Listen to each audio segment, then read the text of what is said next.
Steve meeting. Robbie O'Davis, thank you for joining me on NRL Fans WA. Perfect. No, mate, great to be here. No, thank you. I really appreciate it. Newcastle legend, Queensland legend. You played over. Yeah. I don't want legend. I'm just old. Well, you played over 223 games with Newcastle. Won a couple of grand finals with them, mate. So you are a club legend for them. And as a youngster growing up, well, I remember watching you in the Queensland Origin team. So yeah, it was you're a legend in my eyes anyway. So that's all that matters. Thanks, buddy. I was very lucky. I obviously Queensland based through me juniors, and I just said it before when I seen the maroon in the shirt. I actually thought it was the Queensland one. And I seen the dirty Bronco on the front. I changed my mind real quick. But I was one of them kids being a Bronco. I wanted to be a Bronco. I was a big Wally Lewis fan. I grew up in a place called Toowoomba. But I was also one of them New South Wales born Queenslanders. So I was born in Penrith.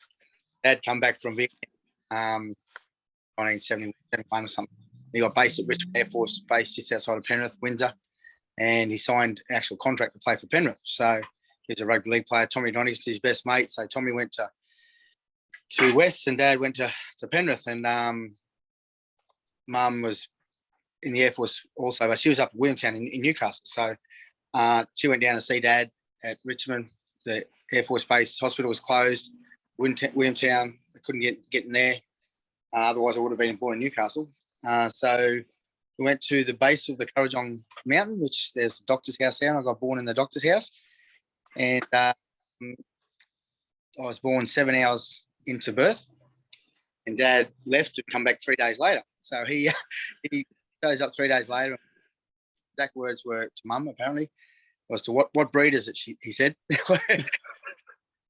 He goes, got yourself a little boy. So he goes, picks me up and he goes, Robert Troy O'Davis. And Mum said, Jesus Christ, I love it. Where'd you get them names from?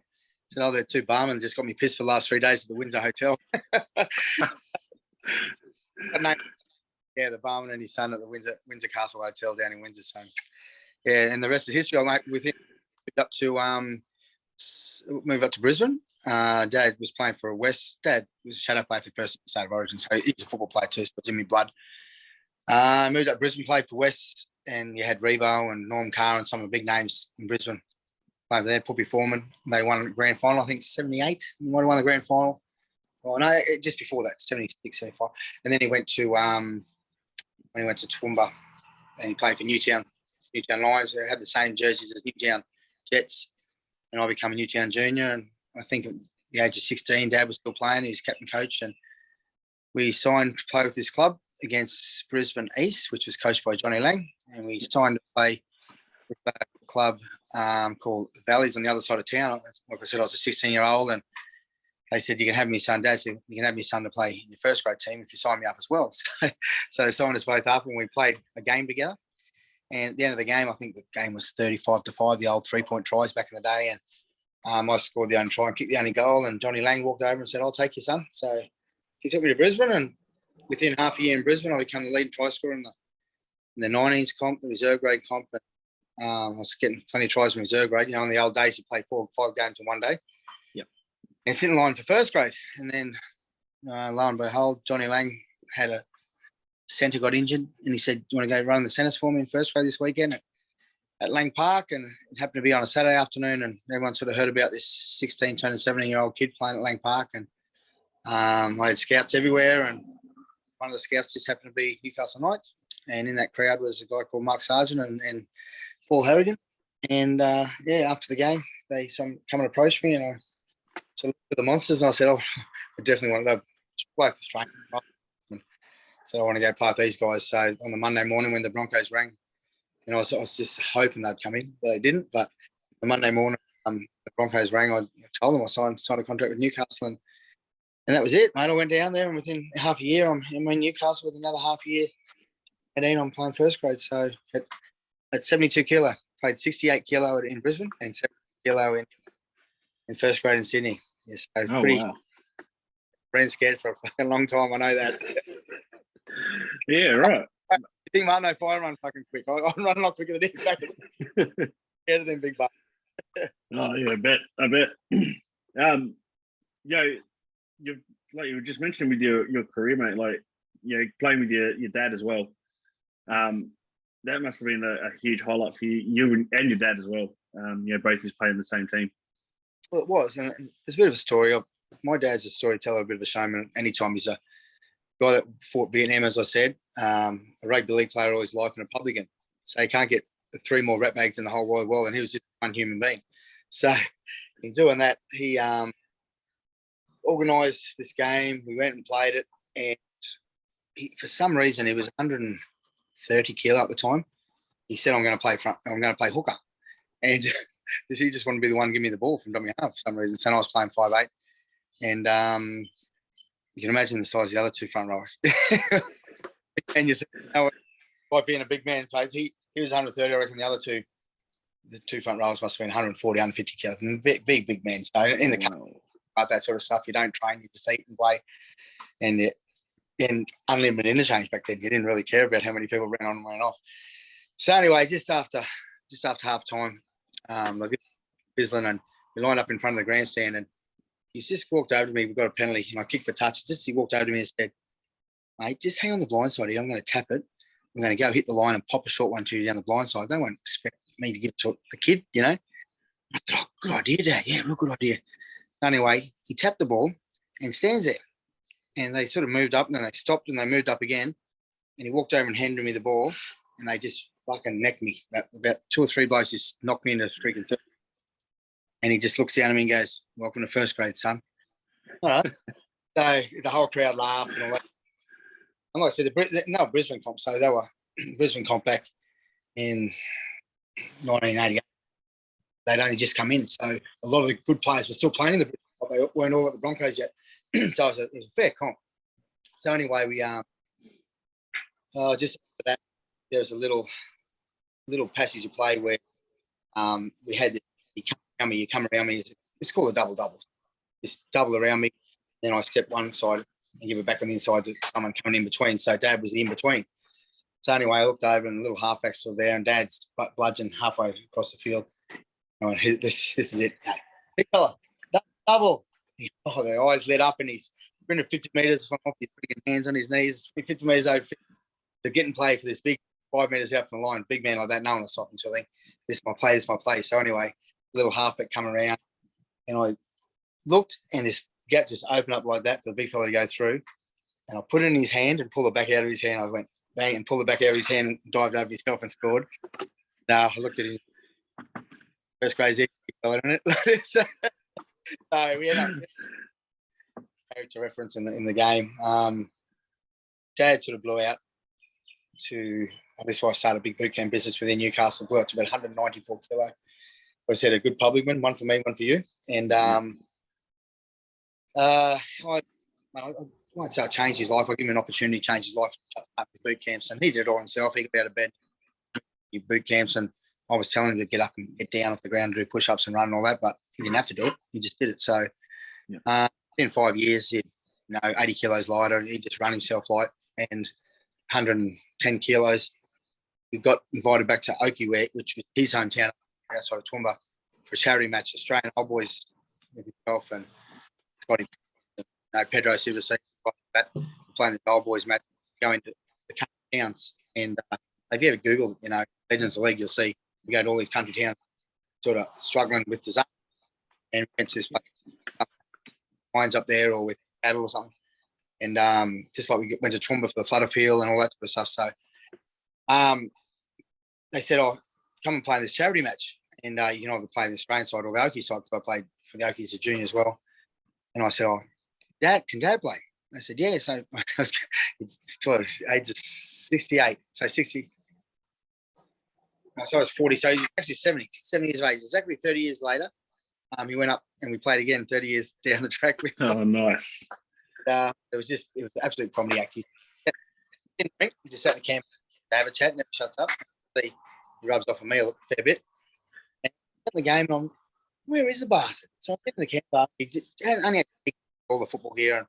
And hey, get out on the field. Oh, yeah, rightio. So he comes out, and as he gets out, I said, "Quick, straighten to dummy half." So he went straight to dummy half. And as he went to pick the ball up, he just tripped over his feet, picked the ball up, and just fell on his gut. So that was his first run.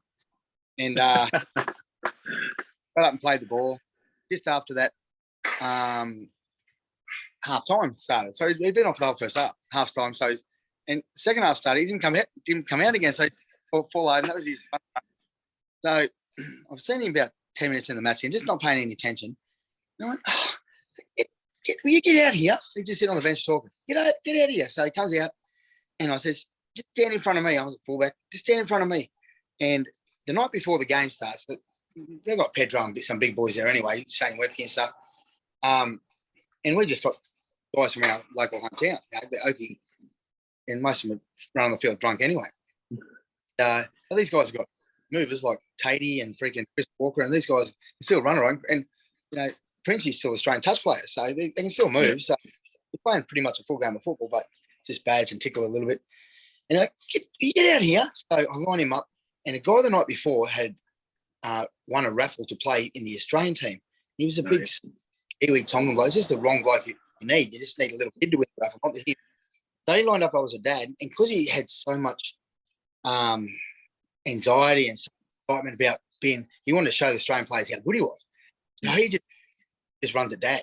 And Dad's 70, and he just went straight over the top of the big fella, but his knee hit Dad's chin. And I just went for him, grabbed the big fella, put him on the ground because he comes straight to me and just left him there. I said, mate, Hawkeye, I went over to my dad. You're right, big fella, you're right. Oh, Robbie, right, and he's staggered. I said, you better go off again. So I sent him off and sent him back just to order me a beer for after the game. Anyway, that wasn't good enough. Just to finish the story off, I went, stuff this. I said, we've got to get him out of here. We've got to start the game and finish the game.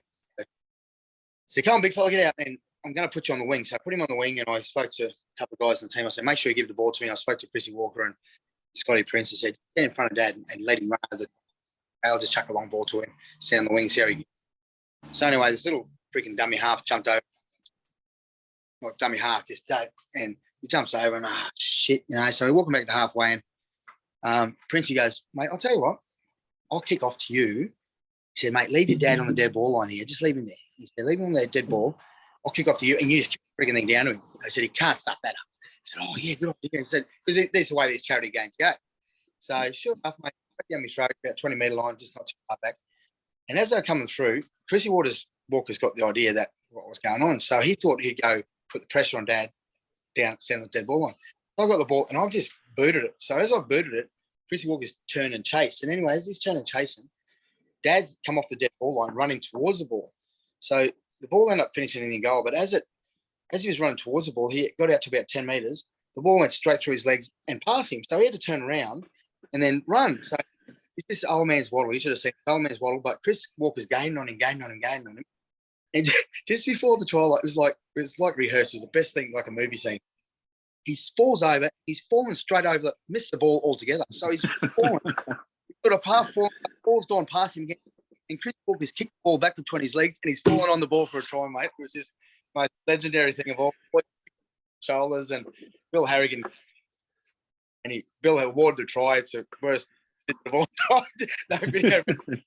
And the big fella, one try, knocked out and ran the match. Nice. Oh, that's great. Yeah, so I moved down to Newcastle, left Mum and Dad up in Toowoomba. Then they moved to Blackwater as a publican. Redden Bay Hotel as a publican. And then 1997, which is not a bad year for us.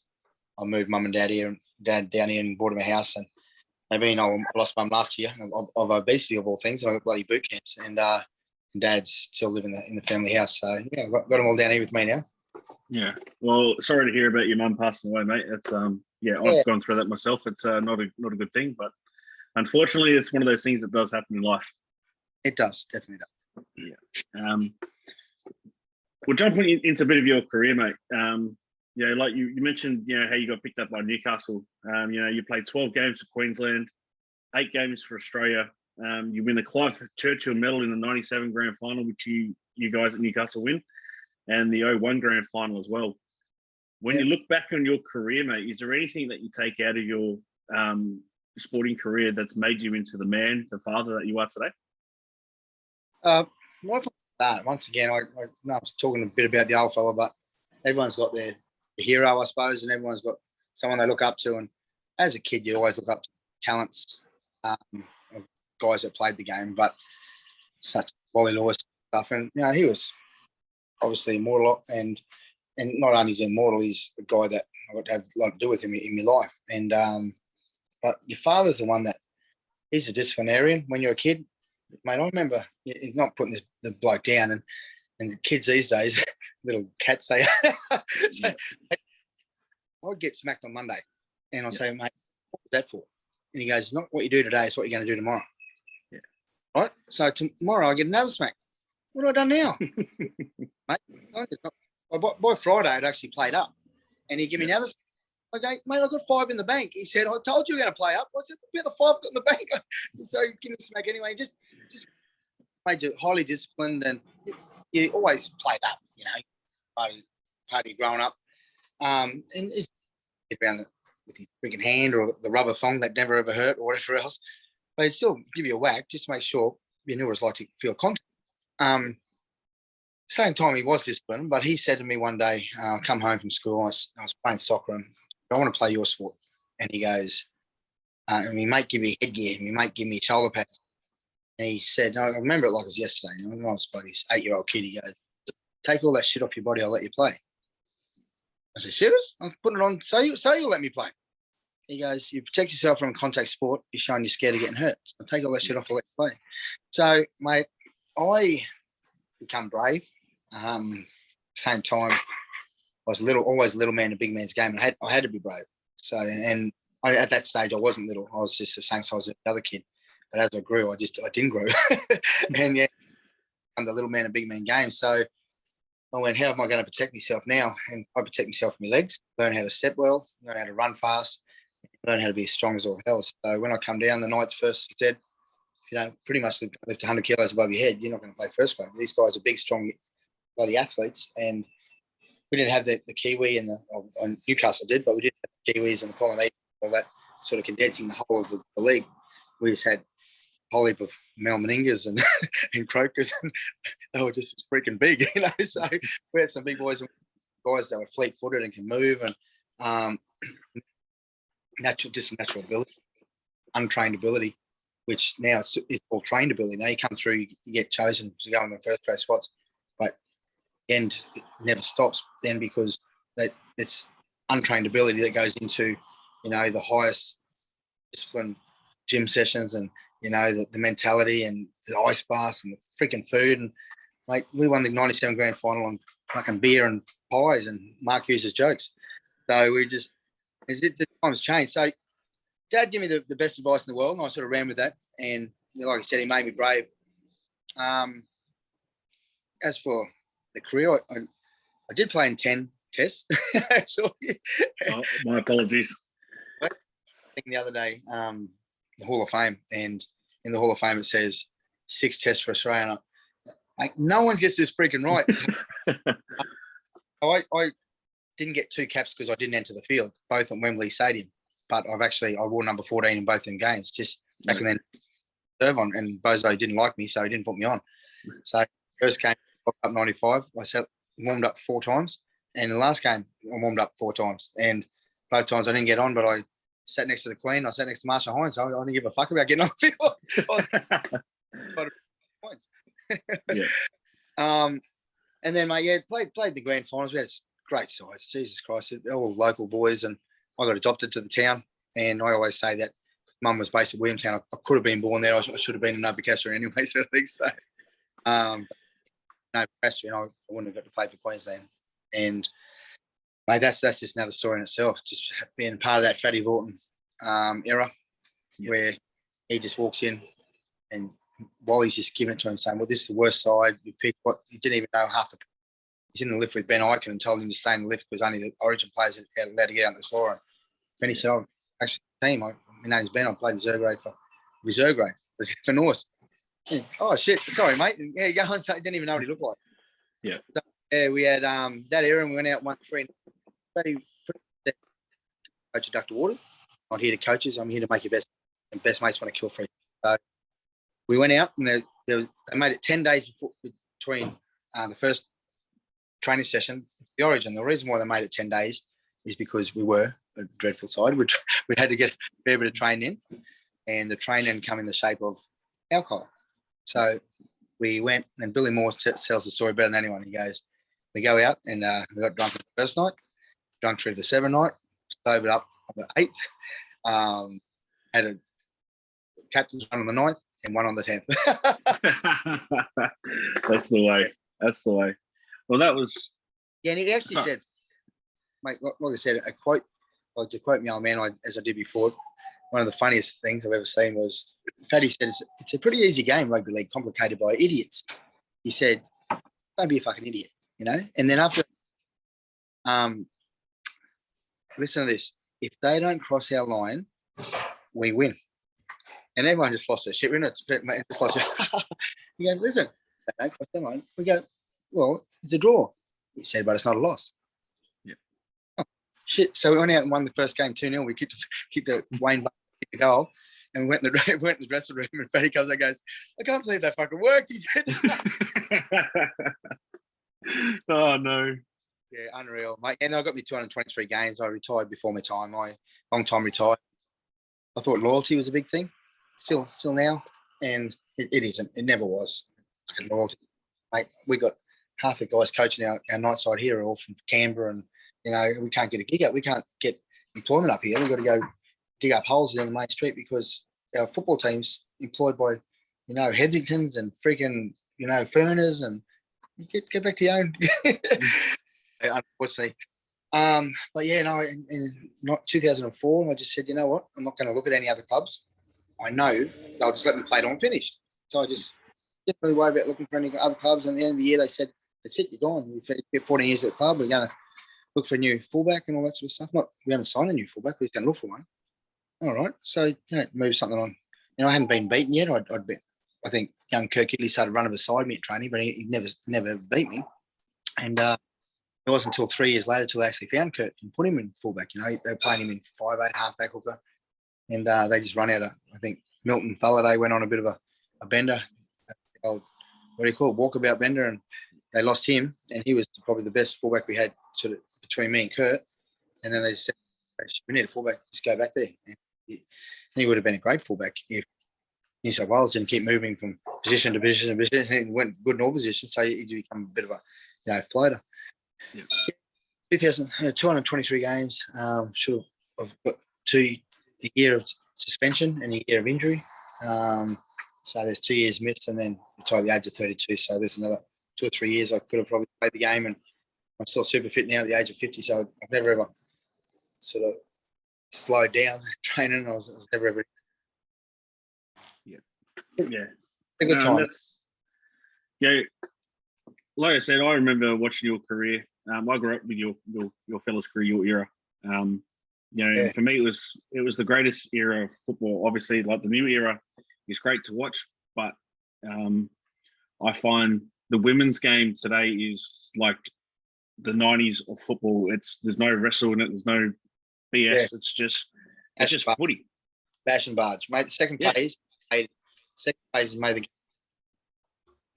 militant. It's made it like very predictable. You know, out the back. You know, our game was just like bash barge, beat them with feet, beat them with skill, bash barge. There was no Sterlo and them come up with the freaking wall years ago. Holy shit! Look at that wall.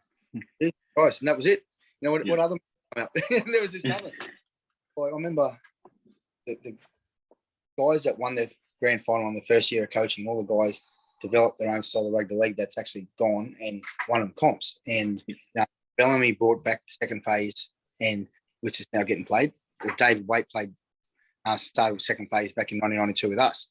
And we didn't realise that that second out the back had to go another round of a super quick load, you know, to attack, you know, BC, the three in the tram line, which is the winger, the centre, and sort of side back or something. Anyway, outside back rower. Anyway, what we're doing is we're playing at the back, and on the second player, they were dropping me under or dropping Adam Muir under, and we're cutting back up that way. And then Bellamy comes in and goes, oh, you know, I'm going to bring back David Waite at this second phase. It's pretty good. What I'm going to do, I'm going to get Robbie Ross sweeping to the outside instead of, and Robbie was just about my speed. And then he just got it going pretty good, got him through won him grand final, enters freaking Billy Slater. And he goes, "I want to be not a bad play. I got the quickest bloke in the comp, sweeping the outside." And then everyone said, "Oh shit, let's all try that." But what they all struggled with is the Billy Slaters. Yeah. Yeah. So like East haven't got the Billy. Sydney City haven't got the Billy Slater. They got the best runner in the world, Jesco. So they break it down and then play it back up the middle where Jesco goes bang. So they haven't got that. But everyone slides really quick towards the sideline, and then they 2 passes back into Tedesco. And why everyone's feet's turning that way, Tedesco's gone through and scoring tries. It's not even blokes. This guy's got their frigging feet turned towards the sideline. You can't defend the bastard. But you know, got guys like us that has their quick run sitting as the second frigging or the second or first receiver, like Kalen. Get the fuck out of the run around where Billy's is because you're that quick. Get out there. Yeah. Haven't figured that out. So so mate, we got that style of play, and then you got Ricky Stewart that used to kick the ball down and you'd catch it, get everyone hitting as you catch it. No matter how far you kicked it, you kick it 6 meters, and they just put enough leverage on it just so the guys would get to you and hit you all the time. So Ricky won through quick speeds of the line. Not built for team, he had the fitness and stuff, but he just won through massive quick speed of the line. Get down and nail the fullback, keep him down there the first 3 or 4 plays, and dominate him in defence. So you got like that. So, and then Michael Hagan, we just had a red hot side and hit. Just can't win a grand final halfback. There you go. Good bloke, JT, but you can't have JT around trying to win grand finals where it just doesn't work that way. You know, especially against the GOAT. Yeah, absolutely, mate.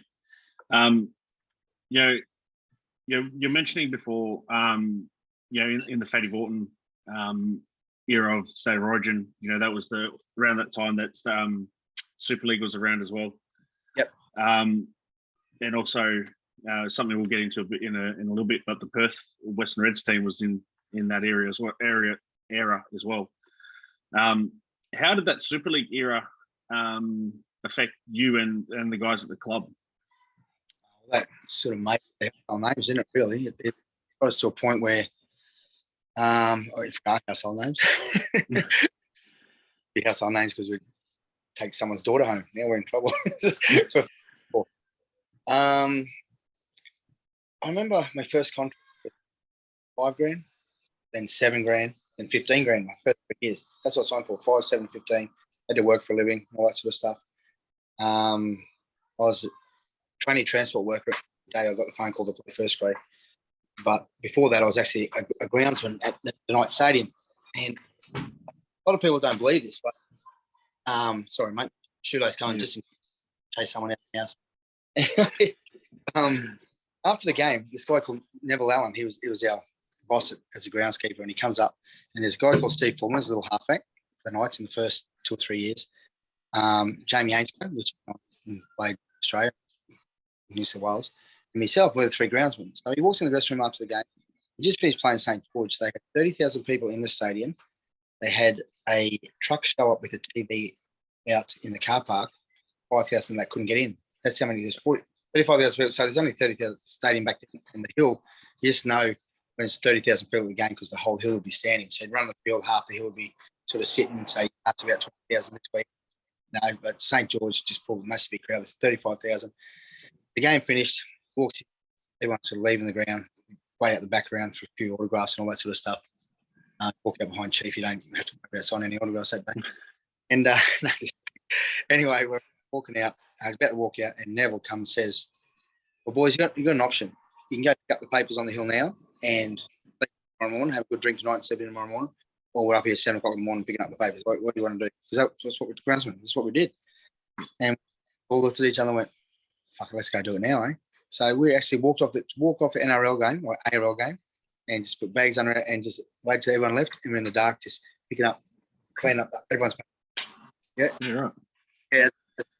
So it was crazy. On $300 a week wage, had nothing with the rugby league, just $380 a week wage or something back there, 91, 92 it was.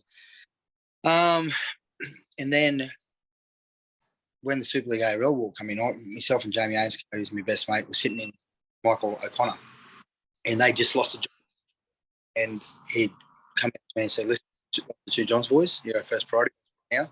We're going to offer you their contracts. And I looked at it, and I looked at Jamie, and I went, mate, there's no way he's walking out of here. He's signing. Yeah, we could play one with Moonez. And I went, looked at Ainsley, different manager, and he goes, I'm going to go and think about it. So I walked out, and I looked at my manager. I said, I know he just went and signed that. I went, oh, I'll go think about it. I went home, and anyway, next morning I rang him and said, where are you? He goes, I'm down the night stadium. I said, what are you doing there? He said, oh, the boys are here. We all signed ARL contracts. So I said, you didn't sign that last night? He said, no way. I went, oh, shit, I'm there. I'm coming down. So I went down 2 seconds later, and mate, everyone knows what the contracts are paid. I had walked in, and it was just my contract. I had played for Queensland at the time. This was my opportunity to play for Queensland by staying in the ARL. The pen with a check, $100,000 check on it. You pick the pen up, put the check in your pocket, on a $400,000 contract. Yeah, right. Went from 17, yeah, 5, 7, 15, $15,000, $500,000 in 1 minute. Wow. Holy and crap. Divorced twice. And now I'm in my third man. Yeah, right. That's out the gate. Like, I've talked to a couple of guys about that sort of era, and the amount of money that they were getting offered, whether they stayed or left, it was ridiculous. But worst part of it is if you make $30,000, you'll spend $30,000. If you make $1 million, and greedy people don't, that becomes mega rich. And they had, like, greed is the worst disease in the world. Yeah. And with money, you just drinking's been pretty good for me lately over Christmas, but greed is, mate. I had $500,000 in my pocket for the rest of my career, and I spent $500,000 a year. I don't know what the hell I'm. Yeah. Really don't. But I like seafood and I like beer, so who am I? That's it. That's it. And I got nothing to show for it. Lost a whole lot just through poor decisions in my life. Yeah. I think that Super League war, I think it turned out the best for the rugby league players, because it took you guys from being, garbage men and all those sort of normal jobs to being the full-time professional players. So sure. Probably was a shit period in rugby league, that war. But the end result of it turned these guys into professional sports athletes, where it was a full-time job, Monday to Friday, you're training every day, play the game on the weekend, you go to recovery the next day, and it's just, that's the recycle you repeat until the end of the season. Yeah, the good thing about it, and like you said, what an era. So went from untrained professionals that still had to work to fully trained professionals that didn't have to work, and left the rule that you're allowed to punch each other in the head. How good's that?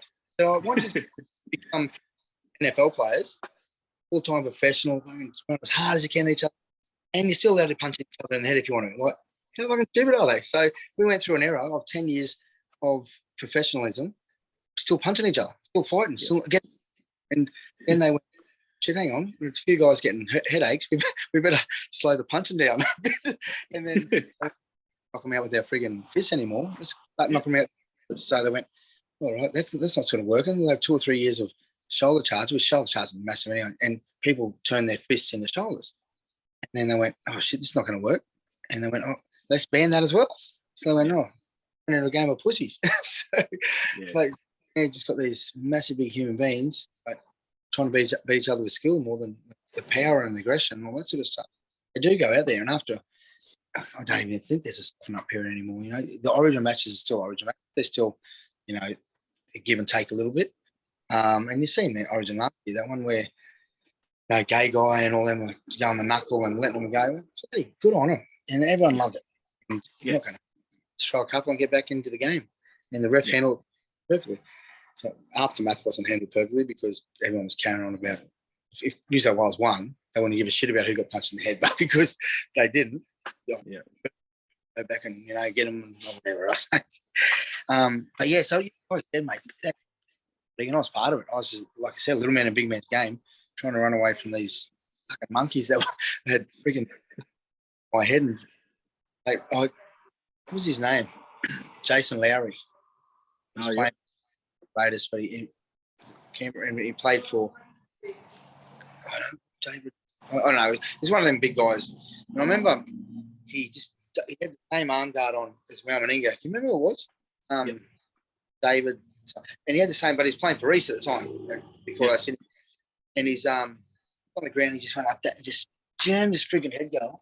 So I got up and I shaped at him. And as I shaped at him, he sort of moved away. So I shaped and took a few steps forward. And my sprig got caught in my shoelace, which made me trip. And as I'm tripping, he hands like that, but I was never going to hit him because he's like 10 times bigger than me. And I'm tripping, going, oh, shit. And he's gone, bang, bang, bang, 3 quick ones on my chin. And then as I'm going down, he's giving me one on the back of the head just for me troubles. I wasn't even going to hit you. Like I'm second.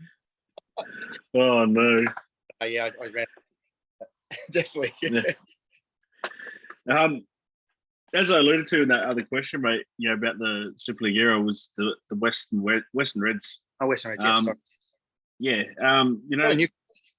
Ronnie Howe, Fleming, they all went over there. Then you had big Mark and both guys went over. So they had some fair players went over to them. And it just become too bloody expensive. And then boys were not only over and playing football, they didn't become an easy bit side, but they weren't getting the results you need. And not getting the results you needed, the boys were going over and thinking, well, this is not too bad. We're going to play a game of football and get drunk in another state. So all the trouble happened on the planes on the red eye. And then when all the I remember there was on the front of the paper, there was a lady, and the quote on the front of the paper was the lady referring to Florimo that kept on passing the plane, and the big headlines on the front of the Sydney paper says, "It's foul and deliberate." Picture of Greg Florimo doing this. Afterwards, a big story about how he kept on farting on the flight. So yeah, all the boys started getting drunk on the red eye on the way home. Yeah, they just problem. Then it just only and it started happening in North Queensland. North Queensland were getting the results. So they were knocking us over. So we used to work, and they couldn't. They never travelled. They come over and they just weren't a travelling team. They'd win a couple of. They weren't a travelling team, so that sort of brushed them pretty quick. Had nothing to do with the money in the end. That's for sure. Yeah, I think I was talking to MG. I've had a couple of chats with MG, about Perth. Obviously, he's passionate about Perth getting back in, but the Perth team, I think the ARL and the Super League and all that, they mishandled the Western Reds team. He was saying that the Western Reds, the club had to pay for the opposition teams to fly over, pay for their hotel, all that sort of stuff, instead of the competition paying for it. So that's why they sort of lost their money in a sense in that way. It was just coming too expensive for them. Yeah. He's a good wife, bought me a bit of food on Sydney. Oh, even better. Yeah, I never knew that. No wonder Carlton Ritz. I didn't know that. Yeah. So and it. I think, massages as well. Sorry. Are they paying with all our massages as well? Yeah, probably. Probably. They're paying for everything, I think. The red light ones? Yeah. But yes, with this big outlay in it. It's a massive outlay. Yeah. But it's a super rich competition now. Like Christ Almighty, the amount of money they pay for the TV rights and stuff. So they've obviously got money hanging out the blur to NRL. Yeah. Like bloody. Well, like I said, I think the ARL and the Super League mishandled it, because they had 2 AFL teams over here in the similar sort of timeframes as well, and the AFL teams have survived. Yeah, they do they travel every second week. They travel outside of WA every second week. So they're constantly flying. There's teams flying in, so the AFL has managed that well. So I think hopefully, if the NRL does bring in Perth as an 18th team, hopefully they manage it a lot better than they did before, because it would be a shame to not have them in there. And AFL's owned by members, isn't it? the clubs? Yeah, I'm not 100% sure. I can't guarantee that. Yeah, I'm pretty sure the members, they're so financial because the members. I'm not so sure about that, but every single member. You're right, mate. Yeah. Oh, the food's over there. That's what I know. Yeah, the food. I thought it was upper pat. Yeah, I'm pretty sure that's why they're so wealthy. A lot of the clubs, because the amount of membership base. They've all got 300 to moon bringing members or something. So yeah, holy fuck. And our membership base at the nights and 20,000 or not even that. But they keep doing big membership. Try to get the members to the club, give them a right to vote and all that sort of stuff. And who's the first year they started the membership drive, I got voted in as a board of director actually. So yeah. I think there was one we voted in at the same time too. So that was a good one. Yeah, mate. It's owned by the people, owned by the members. I think they run a little bit better. Yeah. Seems to anyway, because they just got to say what goes on. Yeah. If it's run by the members, it's they've got no say, and that's when it becomes like Newcastle Knights, a corporation owned by a multi-million-dollar company that goes and play grand final. This doesn't get played in Newcastle. they go reading the kids through. They go, we'll just go buy a grand final. We're turning the Silvertails now, not bloody Manly. Yeah. So you don't want corporations, big corporations owning your clubs. You still want the people owning them and making decisions on who comes and goes from your club, especially the coaches. The coaches want to buy the super coach and have no players, spend all the money on him. So anyway, that's the way. Yeah, no, it's great to get the opportunity to go over there. And the boys said when they went over there for the Origin last year before, it was massive. The massive, whether the people travel over there, they said that the plane trips were not any more full than usually are. So there wasn't any more planes going over. So it's just people just over there supporting it. And there's a lot of FI, fly in, fly out, what do you call them? Yeah, FIFO, Yeah, so a lot of anyway, this part of the world. Not enough to fill a stadium. Just you still got to get your people from around that stadium. So, I know. I've made a man cave and I put all my memorabilia on the wall. She said you should have sat in there and shown it all. I've been to both the Origin games that were over here, and they sold out the AFL stadium, which is 60,000 seats. They sold it out both times. What's it called? What's the stadium called? Optus Stadium. Okay, is it a new one or not? Yeah, it's fairly new. It's only been up for the last probably 5-6 years. Because they play the cricket there, AFL there. Oh, so the Wackers. They play. Yeah, no, the Wackers. They don't play much cricket at the Wacker anymore. Is it still standing back? Still existed? Yep. AFL team play. Yeah, AFL plays at the Optus Stadium. AFL team play at the Wacker or not? They just no one plays at the Wacker. It's occasionally the WA team will. I think maybe the local grand finals, local cricket grand finals will get played there. But I think it's just kept there for historical reasons now. But what's your thoughts on Perth being the 18th team, and also the word going around during the year that Perth and North Sydney might sort of join up and put in a franchise bid together? Yeah, well, it's I know Greg Flymo pretty well actually. That is from North Sydney. He just tries every single thing to get that name in back in the club. So if that's what it takes, he's going to push hard for it. But obviously he would want to be standalone because he's been there for so long. But if that's his opportunity, he'll go for it. If Ipswich was one that was favoured to go in, Dolphins, and I was going to be involved in that franchise, which would have been good. And as it turned out, the place flooded. And when the place they could get the stadium running time and all that sort of stuff, so boom, gone. So there's a lot of things. But I was speaking to Flo before one of these charity matches, so we go and away and play.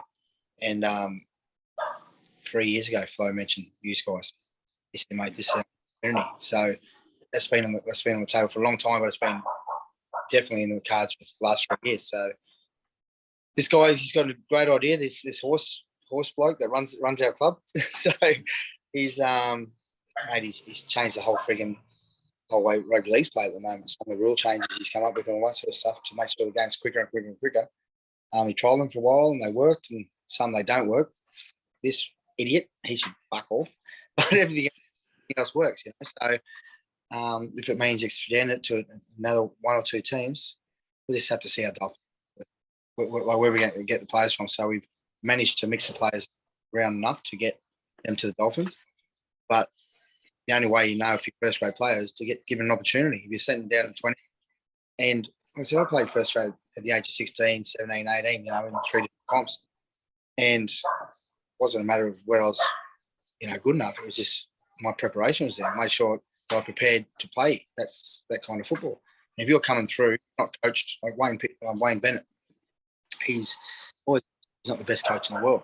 He's the best manager of people. He's like the coaches of the soccer teams in England. They're not called coaches; they're called managers. But who's going to freaking coach Ronaldo? Who's going to coach, you know, some of the best soccer players? You can't. You just have to get your senior players to coach them on the field and direct them on the field and manage them on and off the field. So when they go out there, they're in the peak of their powers. You know, their minds are good, their finances are great. You know, the women at home's not bloody making them do the washing and all this. So yeah, to manage them on and off the field is the way you go about it. So, that's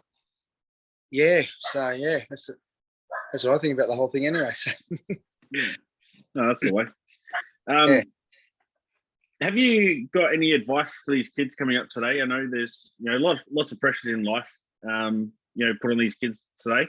You know, and there's, you know, we see more and more kids dealing with mental health issues. Yeah, have you got any advice for these kids coming up? No, I actually told this story. I'm a bit of a storyteller, as you've found out. That's all right. This story to coach, and they're going to call themselves an Aboriginal team, but their Aboriginal name, like, it happens that all the Koori boys play this team and all the Koori girls play there. So what we call Eagles. And I grabbed them after a training session the other night, and the most fun I've ever had. We try getting 30 Aboriginal people just after Christmas down for a training session. I said, mate, get 30 white people, little only brothers there. And as I'm running around the park with them, mate, like I said, I'm 50, but they looked 120. That far behind me. They all had a good Christmas. But their natural ability, like, it's just, you know, when they get knockouts and all that sort of stuff, they can play the game of rugby league, you know. And I'm involved with them because my land council's Wobbical, which is the local land council, and that's Wobbical Eagles. I thought I'd get involved and sort of support my own heritage or whatever else. So as it turned out, we finished that session a good hour in, and I sat them down the hill and said, just come over here, I'm going to tell you a story. And what I did was, and this is, these guys just playing for the love of the sport. They're not playing for money. They're not ever going to be good at the sport and all that sort of stuff. They come along, they love the sport, love putting the colours on, love representing.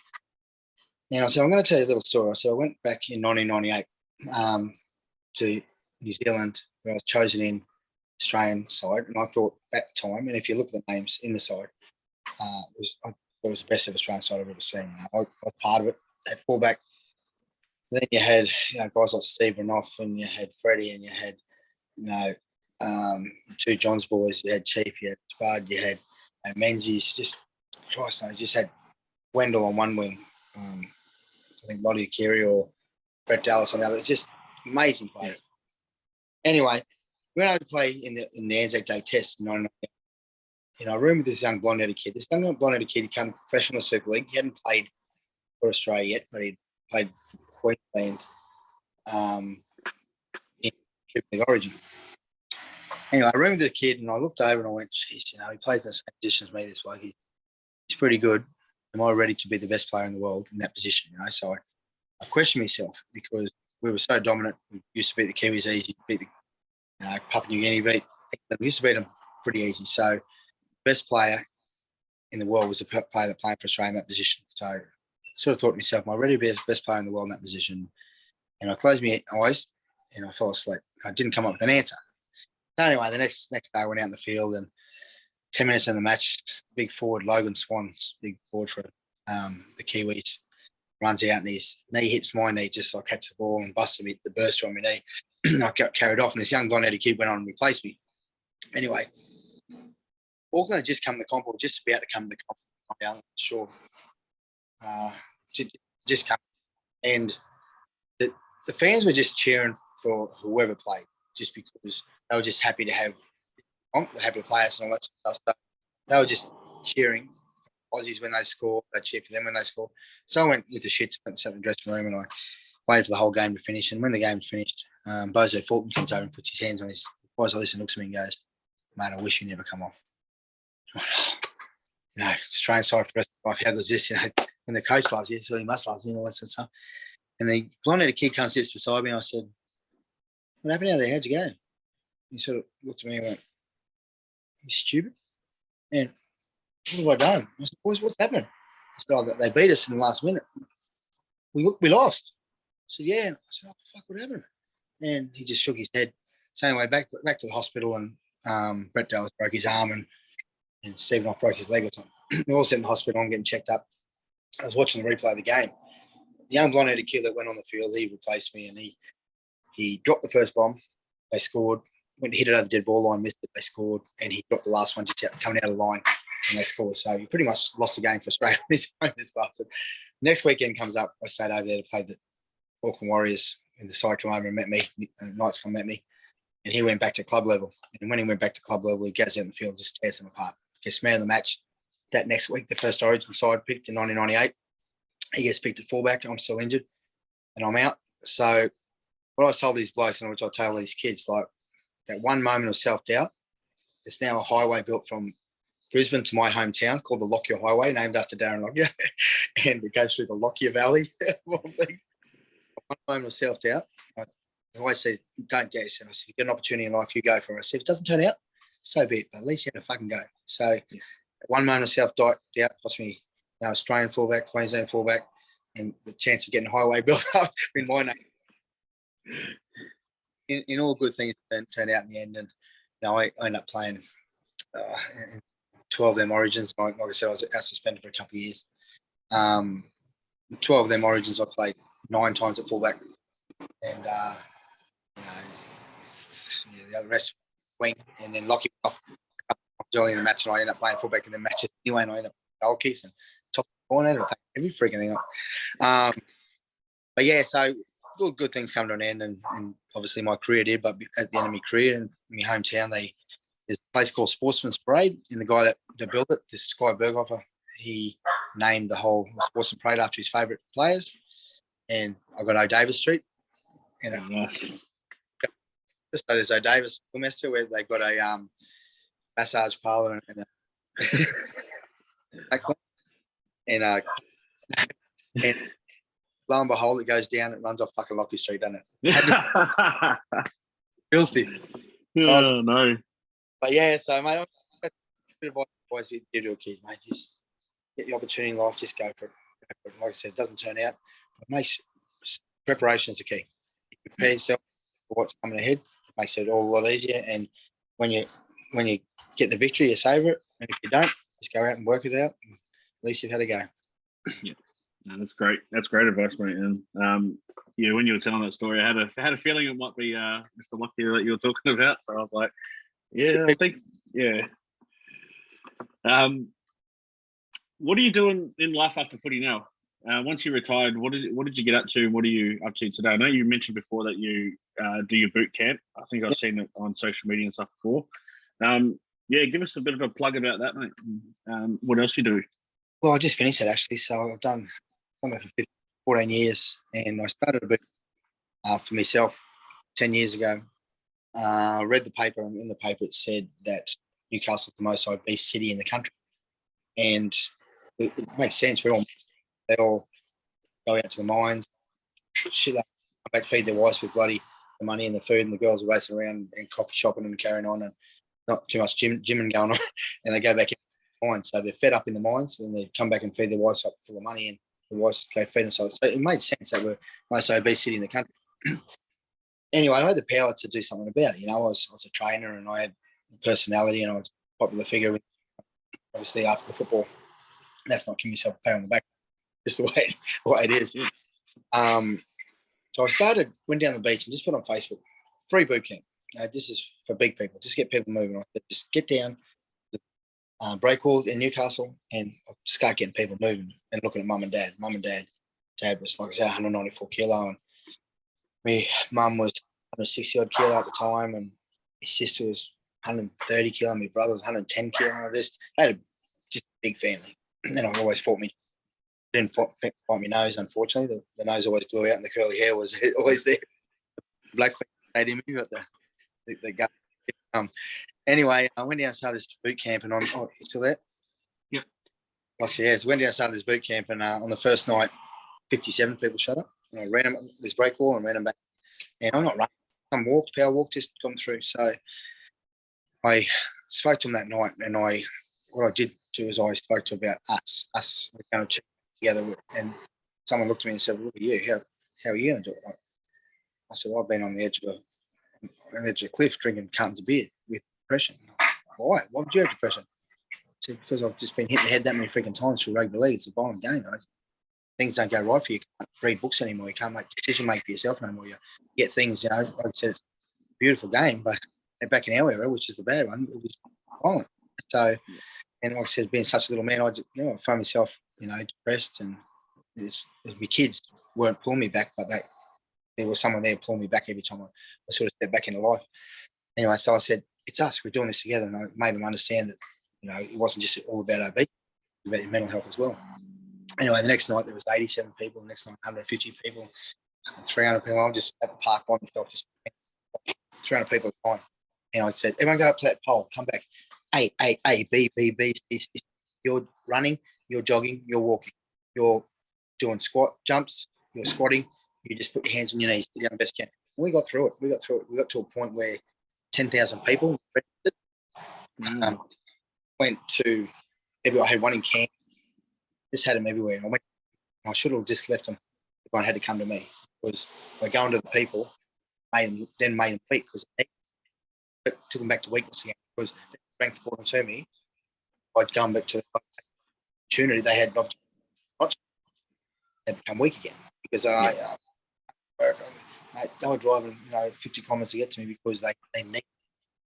It's got to work. I'll do it tomorrow, because sleep in tonight and work. So by the time I got that big, become the biggest independent boot camp in Australia, I then had to employ people, and then had to become not a free boot camp anymore. I had to say, rightio, let's put change in the bucket. I put a protein bucket on the ground. I said, we have to pay people to understand. Put whatever you think is worth in the bucket, no more than $5. And somebody called out change for change. What? Name change for change. Please, bucket, make a change.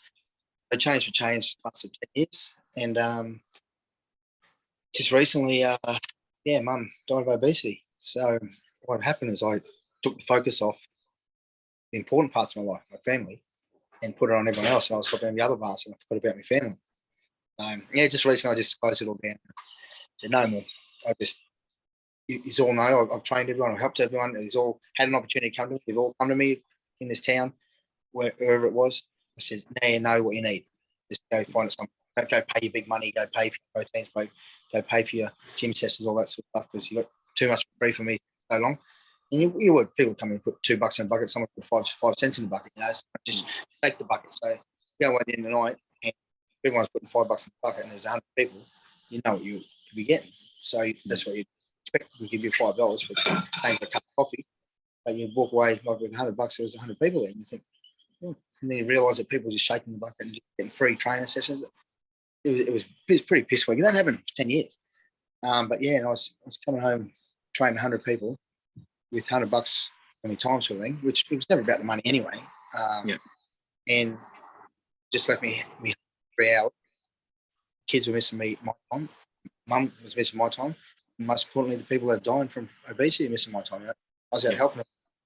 Paying attention. You come around, mum kissing, hey, Mum, they're eating a cupcake and loving life. And you just look and say, mate, that's the mum I've always known.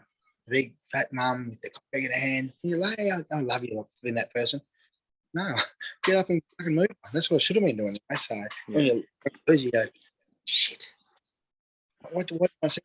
Anyway, so just close the boot camp, and by doing that, I was going into this stuff where like digging holes and just whatever, paid the bill. And then I got to a point where the old Gary Jack a bit sore, and I seen a big bloody concrete truck pull up one day, and I went, how do you drive one of them things? And I all the air conditioner. You know. They said, just go get a license. So I went and got a license, and I drive a big Aggie around, and every single concrete is the best football player in the world, apparently. So every single they say, oh, yeah, I play, Robbie. Yeah, I play. I say, okay, good. Yeah, I play for a window. Yeah, okay, that's good, mate. Fuck, I go right too, eh? All right, mate. I'm sure you do. Big fuck. Or they come, what do you know? Do you know Rick? Do you know Ricky? You know Ricky from up there, Maury? No, mate. I'm sure you know Rick. Oh, best player ever seen, but best player. Oh, really? Yeah, oh, mate. Yeah, best player. I said, you do know I played like Thurston and Johns and shit, don't you? Like, oh yeah, way better than them blokes. What are you doing now? You think so? Oh, that fella smokes and drinks it, and he's the best player ever seen. Oh yeah, mate. Good back in the day, but I really don't think Ricky's the best player I've ever seen, mate. It's just the best player I've ever seen. It's pretty funny. It's good. But yeah, I just drive around with big Aggie, and if I don't want to talk me walkie-talkie on, I don't. I just listen to music and drop concrete around this country. So probably my son's a gun in rugby unions, and my daughter's scoring 5 tries a game in rugby league. She's 15 and he's 16. So I've got to look forward with them two, I guess, in the sport as well. So. Oh, that's awesome, mate. That's awesome. In a few weeks' time, I get to play with my son. So I'll get to go dad, son, all over again. So and he's 16. So I said, mate, I played with my dad at 16. Unfortunately, he was 40 and I'm 50. So you're going to play in a charity match with him, just at John's home ground at Cessnock. So, yeah. I mean, that's awesome, mate. That's awesome to hear. That your dad did it with you. You get to do it with your son. You know, that's awesome. Yeah, congratulations on that. I mean, I've got 10 kids that live at my household, so I've got I've got about 5 of them that play league at the moment, and I'm trying to get my girls involved this year. So they've got no choice. So they all your kids, or I've got 5 step kids. So but I've been with them long enough that they're mine. So yeah, it's yours. That's for sure. I got one of those. But yeah, it's amazing. Like I coached 2 teams last year. I was the vice president of the local club. So I try to keep everything. League's been my passion since I was a young kid. I played a bit of AFL, cricket, league. I've done a bit of everything. So mate, you got to keep moving. You got to keep active. Definitely, that's it, mate. Back to these kids. That's the most important thing. As soon as they get them. Yep. That's the one thing I hate, and that's what I make my kids do, mate. Get outside and play. Chase the dogs around. I don't care. Get out and play, do some training, whatever we have to do. You got to look at your gifting of the kids too. So you gift them things, they're going to play with them things. So over Christmas, they got the half balls. Have you seen them practice balls, mate? They're great. Yep. Mate, I spend more time against the ball with a practice ball than my bloody son and daughter. And the good thing about it, they think they're just for passing drills. Because you've got a half a ball, you hit the sweet spot every time. Have you tried to kick it? No. If they only got half a ball, it teaches you to hit the sweet spot and so you know where the sweet spot ball is. So now I've only got half it, the back of it's chopped off, so they can pass on the wall. When you hit it, it torpedoes and goes. It goes ever. But what it teaches is like, oh, what's me torpedo the ball? But not paying attention to that fact is that's where you hit the ball to torpedo. So right. I think I don't think the old mate that behind the ball has realised that he's actually taught everyone how to kick a torpedo. That's what he's done. Yeah, right. Yeah, so I'm going to drop punt it and hit it every time. Just turn it and face it 11-1 and go bang. It goes for miles. They're so good. So yes, they tripped over 2 things in one go there. So they got then insane young fella boogie board. 5 minutes each on his freaking electric scooter. So what about the old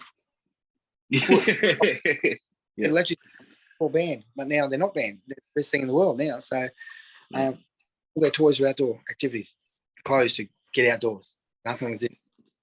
Yeah. They don't need that anyway because they just download them freaking cards to give them credit. The little bastards. That's it, mate. Yeah. I'm gonna finish it there, mate. I know you got a bit of food there to eat, so I'll let you go. It's all right. Robbie O'Davis, thank you for joining me on NRL Fans WA. Much appreciate your time. Much love to your family. If you're ever in Perth, mate, don't hesitate. Give me a call and we'll go for a coffee or a beer or something and catch up. I'm trying to get over there for the Origin. So I think you got it again this year, haven't you? No, Adelaide's got it this year. We went to his last year, didn't we? Yeah. Okay, so give me 2 years, I'll be over there. By that time, mate, you've got a team in the comp. So let's hope that because it's a good trip over there. I know what it's all about, but fun and games, not so good. We actually come over there. I used to organise the end of season trips all the time, and I actually own a surf shop over here with Billy Pete, and West was our brand, and I didn't know the guy that owned West owns Cottesloe Hotel, so I said, "Oh, Billy, we're going to go organise a trip to Western Australia." You reckon why we go to Hawaii? I said, "Oh, that owns West, that owns West Design, owns the Cottesloe Hotel." And he goes, his shop's right next door to the Cottesloe Hotel. I don't know if it's still there. And he goes, "All right then." So mate, we went over and just broke free of that whole week. You don't want to drink free of that. And because you get a few drinks, water, and big basket out there, so you have to get back in the water. Oh, that's it. But we went over Cup, the one Benny Darwin broke his neck in. We went and watched Wales play England in because it's a bloodbath at the Wacker. Oh, they didn't play at the Wacker. We might have at the Wacker back in 99, 2000, whenever the Rugby World Cup over there. And they played everywhere in Australia, so the Rugby World Cup go to every part. Yeah, so England played well. It was freaking bloodbath. We went out with all the Poms afterwards. We had a pretty big night.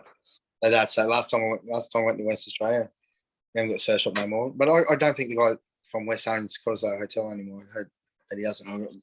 Yeah, I'm not sure. Yeah, who knows? But what a pub, eh? That's it. That's it. No, that's it. No, I haven't been to that one yet. Go do a favour. Go do yourself best joint in the world. There's 3 nightclubs in the one pub. Yeah, right. Okay. Yeah, I'll have to check it out. Please dance moves. You go Elton John that bit. Oh, nice. Rap dance competition. So, right, get out of here. I'm going to eat your food, mate. Good luck to West Australia. Hope you get your little bid for a team going over there. Thank you very much, Hugh, for getting us on the podcast, and we'll keep in touch. Okay? Yeah, beautiful, mate. Really appreciate your time, Robbie. All right, legend. Thanks. Peace out. Mate. Over the nights. Broncos suck. See you, mate.